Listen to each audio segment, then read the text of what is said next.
I had an enjoyable birthday, September the 30th. I was 95 years old, and I invited the ladies of the condo and the townhouses here, and we went out to lunch together, and my daughter went with me and invited a couple of other friends, and there were 19 there. And of course I told a lot about when I grew up, and I taught a rural school with all the grades, and I even had to fire the stove of a morning when I got there, and I had an Aladdin lamp.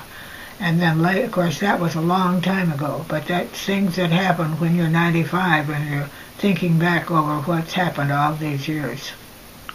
And Jewel, when you think about all that's happened all these years, and you think about how your life changed when you experienced vision loss, tell me a little bit about how Mind's Eye helped fill in the gaps and keep things going.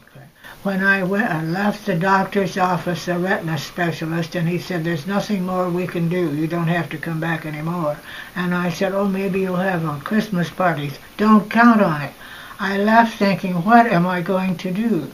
But I have a friend, a minister's wife friend, who had a friend who was using all of these different things that I'm using now, and she had me go out to DeSoto, Missouri with her, and I saw a radio with, for Mind's Eye. I saw Wolfner Library recording things. Now it's digital, but it wasn't then. And so many different things. And I wrote those things down, and I came back home, and the telesensory that at that time, I called, and they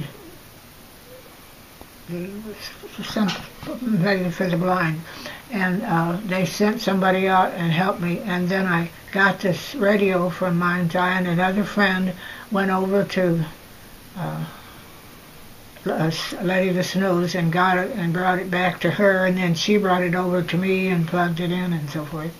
And I have always remembered when some of my friends have gotten to the same situation and wonder what there is in life. Instead of life stopping, I just went on regularly as before. But at the time, I thought when he told me, "That's it," what do you do? So Mind's Eye has helped a lot, and it's helped other people too. And I hope you will appreciate Mind's Eye like I do.